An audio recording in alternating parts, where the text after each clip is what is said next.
hormati Pak Kadisnaker Trans Provinsi Banten, Pak Jamili, beserta jajaran, yang saya hormati Sekretaris DPD KSPSI Provinsi Banten, Pak Ahmad Supriyadi, seluruh rekan-rekan dari KSPSI Provinsi Banten. Alhamdulillah pada siang hari ini kita bisa bersilaturahmi kaitannya dengan usulan yang disampaikan oleh DPD KSPSI Provinsi Banten terhadap penetapan upah minimum untuk masa kerja di atas 1 tahun untuk pekerja di Provinsi Banten.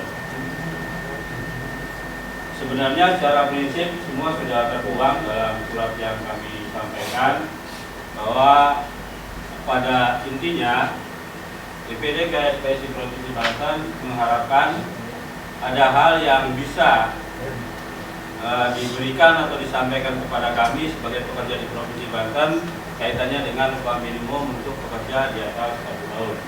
Izinkan saya Akmani, divisi advokasi di DPD KSPSI Provinsi Banten.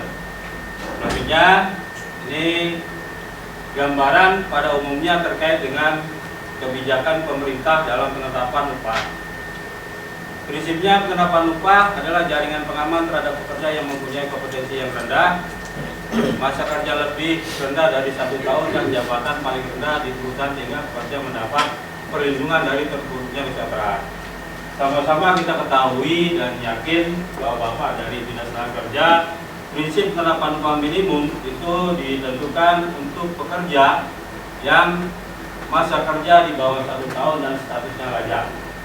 Ini sebenarnya hal yang sudah tidak asing lagi buat kita, dan kedepannya seharusnya kita bisa memikirkan langkah-langkah apa yang harus kita lakukan terhadap upah untuk pekerja dengan masa kerja di atas 1 tahun di tiap perusahaan. Untuk menciptakan hubungan industrial yang harmonis di lingkungan kerja, perlu disamakan persepsi tentang bagaimana kebijakan upah serta dampak yang dapat mengalami setiap permasalahan yang berkembang di lingkungan kerja. Ini saya pikir semua sudah bisa memahami definisi upah. Ini prinsipnya PP 36 juga mengakomodir dari ketentuan Undang-Undang 13. Selain itu, menurut ahli, upah yang ditetapkan menurut suatu persetujuan atau peraturan perundang-undangan dan dibayarkan dari suatu perjanjian kerja antara pengusaha dan pekerja, termasuk tunjangan baik untuk pekerja sendiri maupun keluarganya. Kenapa ini menjadi hal yang penting catatan ahli? Karena selama ini upah minimum yang diberikan atau diputuskan oleh pemerintah terbatas pada status upah bagi pekerja yang statusnya lajang. Ini yang juga perlu menjadi catatan. Ini ada beberapa teori tentang upah, kita lewati saja. Ini kaitan dengan upah. Ada 2 upah yang memang menjadi fakta di lapangan. Yang pertama upah nominal, yaitu upah yang dinyatakan dalam bentuk uang yang diterima secara rutin oleh pekerja. Upah real, yaitu kemampuan upah nominal yang diterima oleh pekerja tidak ditukarkan dengan barang dan jasa, yang diukur berdasarkan banyak barang dan jasa yang bisa didapatkan dari pertukaran tersebut. Ini sudut pandang upah. Kalau kita berbicara tentang upah, pasti masing-masing pihak mempunyai sudut pandang yang berbeda. Artinya dengan sudut pandang yang berbeda tersebut, tentunya kita harus mampu bersama-sama untuk membuat sebuah komitmen bersama atau kesepakatan bersama agar sudut pandang terhadap upah itu menjadi sudut pandang bersama yang pada akhirnya dapat menjadi sebuah hal yang bisa diterima baik dari sisi pemerintah, pengusaha maupun pekerja. Upah sebagai komponen penentu biaya produksi, upah digolongkan menjadi 2. Ini sudut pandang akademis. Upah langsung adalah upah yang dibayarkan kepada tenaga kerja yang menangani pembuatan produk yang dalam akuntansi digolongkan sebagai biaya produksi langsung. Kepada tenaga kerja yang tidak langsung menangani pembuatan produk yang dalam akuntansi digolongkan dalam biaya produksi tidak langsung. Artinya ada upah langsung dan ada upah tidak langsung. Sudut pandang pekerja, pastinya upah itu menjadi hal yang sangat penting karena upah tersebut menjadi penunjang kehidupan bagi pekerja. Itu pastinya. Sudut pandang pengusaha, upah itu menjadi sebuah bagian dari biaya produksi. sehingga memunculkan persoalan-persoalan terkait dengan kos produksi dikaitkan dengan kos biaya tenaga kerja. Ini biasanya seperti itu. Sudut pandang pemerintah terkait dengan upah ini sebagai jaring pengaman tadi yang saya sampaikan. Artinya ketika ditetapkan upah minimum, harapannya baik pengusaha maupun pekerja dapat menerima ketentuan itu menjadi sebuah ketentuan yang bisa disepakati bersama. Terkait dengan kebijakan upah, sama-sama kita sepakati tentang PP 36 tahun 2021 pasal 2. Ini yang menjadi hal yang menurut saya dan menurut kami sesuatu yang penting, di mana di pasal 24 ayat 2 tentang upah pekerja dengan masa kerja 1 tahun atau lebih berpedoman pada struktur dan skala upah. Kita sama-sama ketahui ketentuan tentang struktur dan skala upah ada di Peraturan Pemerintah Nomor 1 Tahun 2017. Secara prinsip, struktur dan skala upah ini menjadi bias. Kenapa menjadi bias? Karena penentuan struktur dan skala upah hanya menjadi keputusan prerogatif pengusaha. Kalaupun ada struktur dan skala upah yang disampaikan, itu terbatas ketika pengusaha punya kepentingan terhadap pendaftaran perjanjian kerja bersama dan peraturan perusahaan.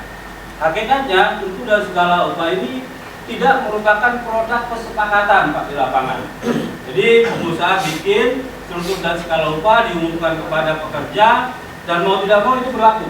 Menimbulkan ketidakpastian. Sehingga dalam prakteknya struktur dan skala upah ini menjadi sebuah persoalan yang muncul. Karena tidak ada kesepakatan menjadi hak prerogatif pihak pengusaha yang pada akhirnya tidak ada kepastian hukum tentang struktur dan skala upah ini.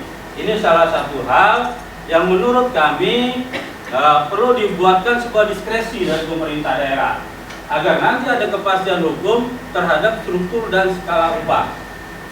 Kalau kita berbicara di lapangan bagaimana struktur dan skala upah, murni secara keseluruhan menjadi hak prerogatifnya pengusaha untuk menentukan jenjang peningkatan upah dari masing-masing pekerja. Artinya tidak ada sama sekali kontribusi atau pemikiran dari pekerja untuk menetapkan struktur dan skala upah di dalam perusahaan.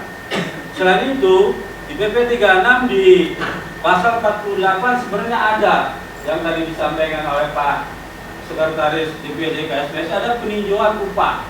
Di pasal 48 PP 36 itu ada peninjauan upah secara berkala. Tapi dalam praktiknya sekarang, pada kenyataannya hampir semua perusahaan kenaikan upah tiap tahun hanya berpedoman kepada kenaikan upah yang ditentukan oleh pemerintah. Artinya, ketika pemerintah tidak menaikkan upah di tahun yang bersangkutan, secara otomatis perusahaan juga tidak akan menaikkan upah. Karena prinsipnya biasanya menggunakan namanya upah sundulan, Pak.